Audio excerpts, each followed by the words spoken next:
गुजरनगर से जुड़ा हुआ एक मामला अचानक जम्मू में आग की तरह फैल गया है और सोशल मीडिया के ऊपर पत्रकारों ने उसको लेकर जो डिबेट और जो डिस्कशन शुरू कर दिया है वो हैरान करने वाला है। गुजरनगर में हुआ क्या था? इंस्टाग्राम के ऊपर एक वीडियो और एक कोई युवक है, वो गुजरनगर में रात के वक्त आता है, स्कूटी के ऊपर है, 3-4 स्कूटियां हैं, उनके हाथों में टोके हैं, गाली गलौज करते वो नजर आ रहे हैं। एक स्कूटी को वो नुकसान पहुंचाते हैं और एक स्कूटी को नुकसान पहुंचाने के साथ साथ में अभद्र और अश्लील गालियां भी दे रहे हैं। और उसके बाद इतना ही नहीं बल्कि आप उस लड़के की हिम्मत देखिए कि वो उस वीडियो को अपने इंस्टाग्राम के प्रोफाइल के ऊपर शेयर भी करता है और उसके बाद नीचे कमेंट्स में भी गालियों पे गालियां, गालियों पे गालियां। इस मामले को लेकर मैंने देखा कि एक नौजवान पत्रकार दोस्त है मेरे, उनका एक वीडियो देखा और उन्होंने जबरदस्त तरीके से उस पर दलील भी दी और उन्होंने यह भी कहा कि पुलिस ने इस मामले में कुछ कार्रवाई की है, लेकिन गुजरनगर के अंदर ये जो लोग आए थे ये वहां क्या कहते हैं नफरत फैलाने के लिए आए थे, मुसलमानों को डराने के लिए आए थे। मकसद बेसिकली उन जो वीडियोज हैं उनका यही है। उसके बाद मैंने आज एक और वीडियो देखा, उसमें मैंने देखा कि बड़ी तफसील के साथ उस पर डिबेट हो रहा है कि जनाब देखिए गुजरनगर में यह हुआ है और बहुत बड़े पैमाने पर उस इंस्टाग्राम की वीडियो को दाएं बाएं सब जगह शेयर भी किया गया है। अब उस वीडियो की हकीकत क्या है यह आप तक पहुंचाना बहुत ज्यादा जरूरी है ताकि आपको भी यह पता चले किस तरीके से दो गुंडों के आपसी झगड़े को हिंदू मुस्लिम फिरका परस्ती का रंग देने की कोशिश की गई। इस मामले में हुआ क्या था, पुलिस ने कितनी कार्रवाई इस मामले में की थी, मामला कहां पर था जब ये पत्रकार महोदय वहां पर पहुंचे और इन्होंने अपना डिबेट वहां पर शुरू किया। मुझे इसलिए पता है क्योंकि इस मामले की सबसे पहले जानकारी मुझे मिली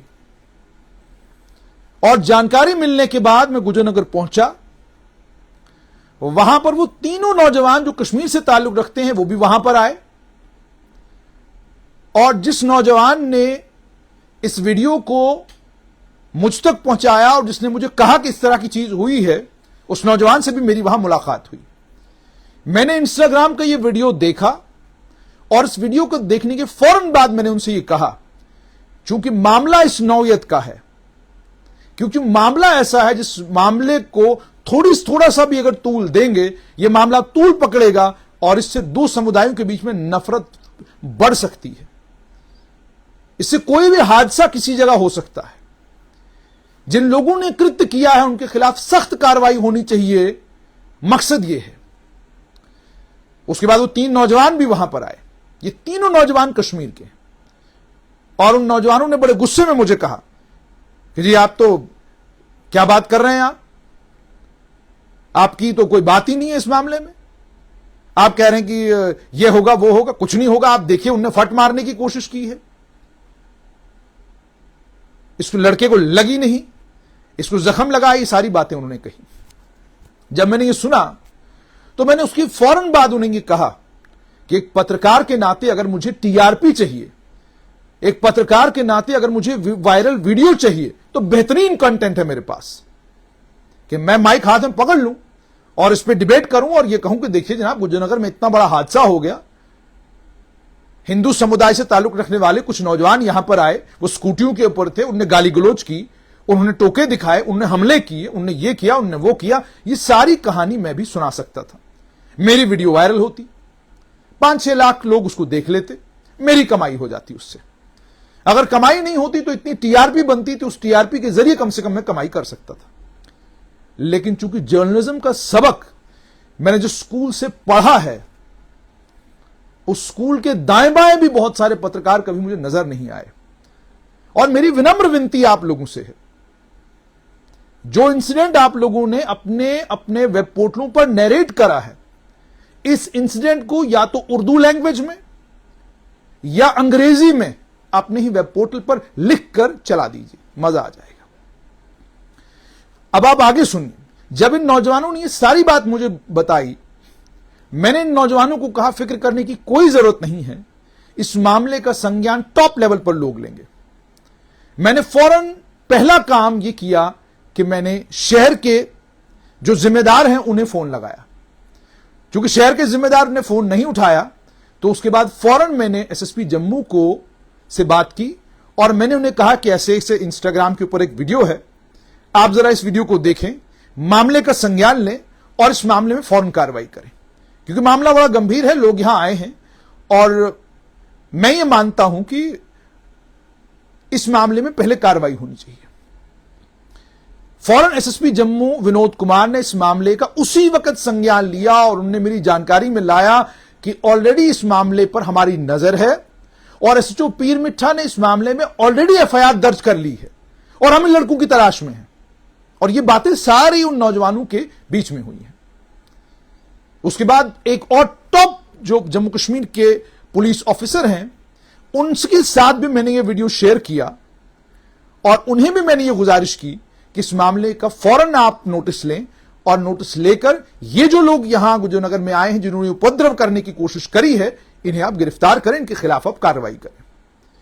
उसके बाद इन लड़कों को जिन लड़कों ने बाद में और पत्रकारों को बुलाकर इस मामले में बाजाब्ता एक अच्छी खासी डिबेट छिड़वा दी, इन नौजवानों को मैंने अपनी गाड़ी में बिठाया और इन्हें लेकर मैं पीर मिठा थाने गया। और पीर मिठा थाने में एसएचओ जो पीर मिठा के हैं उनसे मुलाकात हुई और उन्हें मैंने कहा कि भाई ये नौजवान हैं, ऐसे ऐसे मामला हुआ है। इन्होंने मुझे बुलाया था और इन्होंने कहा कि जनाब इस मामले में फौरन आप रिपोर्ट करिए ताकि प्रशासन तक ये बात पहुंचे। लेकिन मुझे लगा कि मामले की नौयत ऐसी है कि इस मामले में कार्रवाई पहले बनती है, खबर बनाने से पहले कार्रवाई पहले बनती है। क्योंकि मैं सोशल मीडिया के जरिए किसी ऐसे शख्स को जो गुंडागर्दी करता हो, जो टोके तलवार के दम पे चाहता हो कि वो शहर के अंदर क्या कहते हैं उसका भी एक नाम हो, उसकी भी एक पहचान हो, मैं ऐसे एलिमेंट एलिमेंट को हीरो अपने पोर्टल के जरिए बनने नहीं दूंगा। अब बेहतर यह है कि आप इस मामले में कार्रवाई करें। तो उन्होंने मुझे बताया कि हमने ऑलरेडी इस मामले में एफआईआर दर्ज की है और एफआईआर दर्ज करने के बाद उनकी तलाश जारी है और जल्द हम उनको धर दबोचेंगे। उसके बाद एडीजीपी जम्मू, उन्होंने भी आनंद जैन से, उनसे भी मेरी बात हुई, उन्होंने भी इस मामले को लेकर कहा कि हम इस मामले में कार्रवाई कर रहे हैं।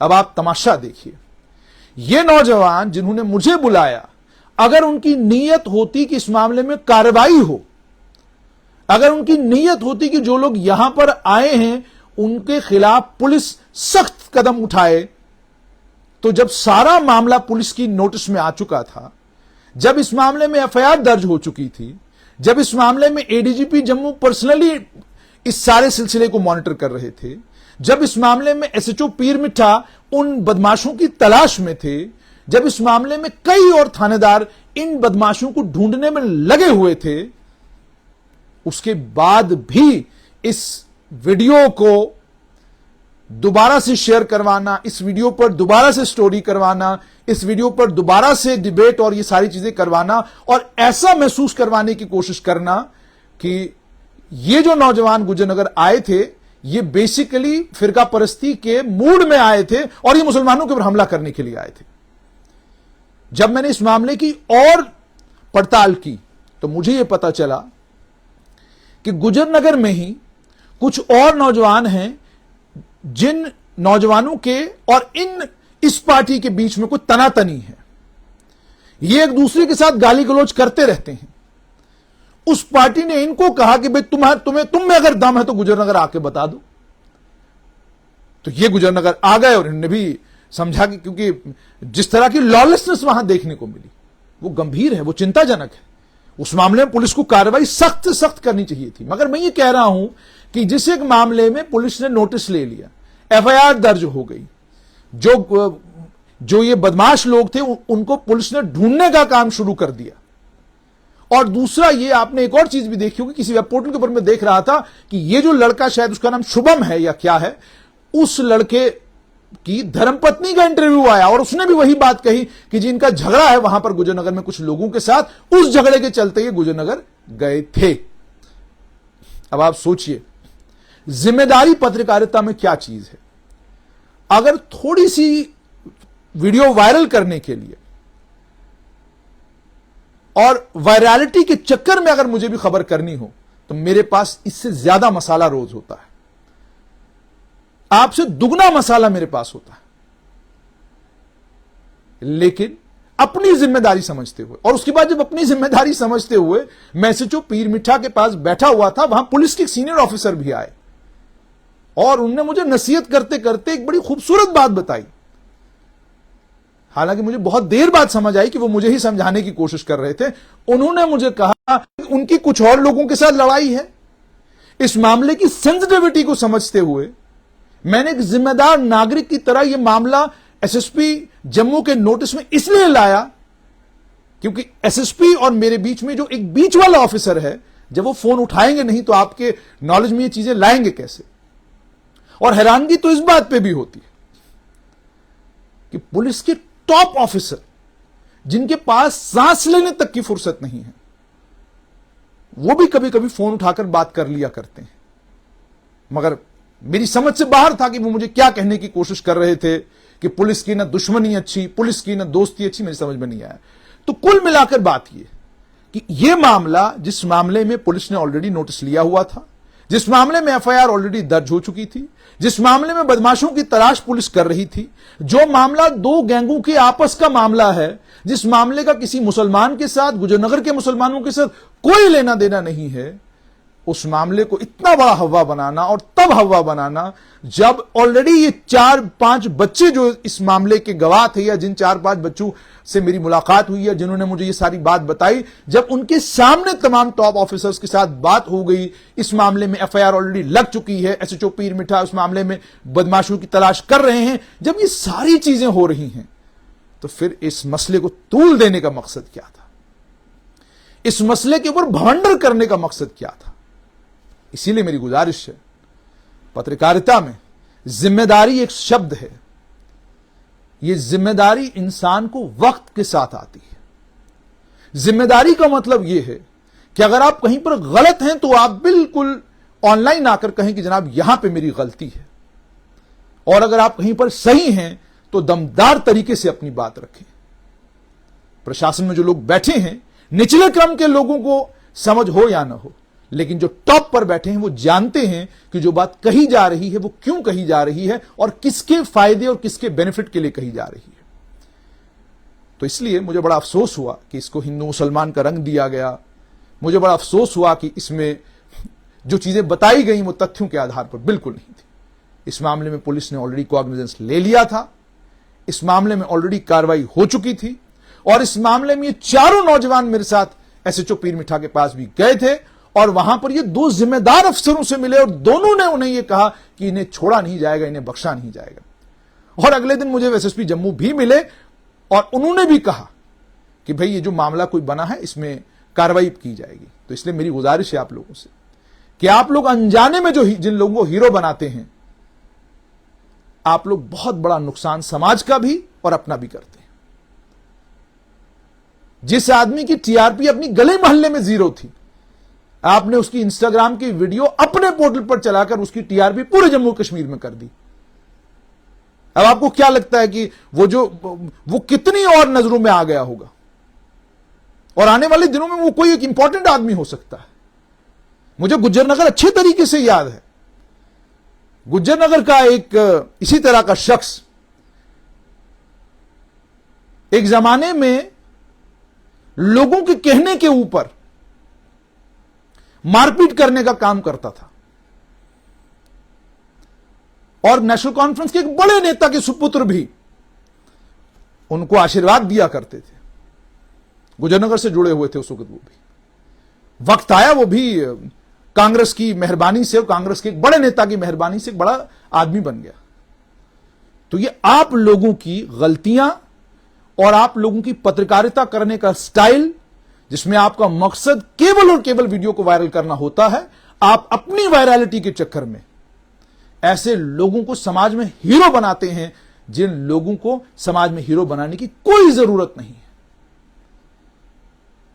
इसलिए मेरी गुजारिश, जब आप कोई स्टोरी करने जाते हैं तो बैकग्राउंड पहले पता कर लिया करें कि इस मामले में क्या कुछ कार्रवाई हुई है, इस मामले में आप थाने गए थे कि नहीं गए थे, एफआईआर लगी है कि नहीं लगी है। जब आप ये चीजें, और उसके बाद मुझे बहुत अफसोस है उन 3 कश्मीर के नौजवानों पर, मुझे जबरदस्त अफसोस है। वो उस वक्त भी इस मसले को दाएं बाएं घुमाने की कोशिश कर रहे थे और उसके बाद उन्होंने वही किया जिसका मुझे डर था। मैं जानता था क्योंकि उन्हें कल वापस कश्मीर चले जाना है, उन्हें कोई लेना देना जम्मू के साथ नहीं, उनकी कोई हमदर्दी मेरे या आपके साथ इसलिए भी नहीं हो सकती क्योंकि वो जम्मू में थोड़े वक्त के लिए आए हैं, उसके बाद उन नौजवानों ने वापस चले जाना है। मगर अब माइंडसेट देखिए कितना खतरनाक है कि सब कुछ जानने के बावजूद, सारी कार्रवाई का इल्म होने के बावजूद, सारी कार्रवाई उनकी आंखों के सामने होने के बावजूद उन लोगों ने आगे क्या किया, ये बहुत अफसोस की बात है। जम्मू पुलिस इस मामले में कार्रवाई कर रही है और आने वाले, ऑलरेडी उनमें से कुछ लोग गिरफ्तार हुए हैं, कुछ और लोग भी गिरफ्तार आने वाले दिनों में होंगे। मगर तथ्यों के साथ जो खिलवाड़ आप करते हैं ना, उसका मुझे बहुत अफसोस है।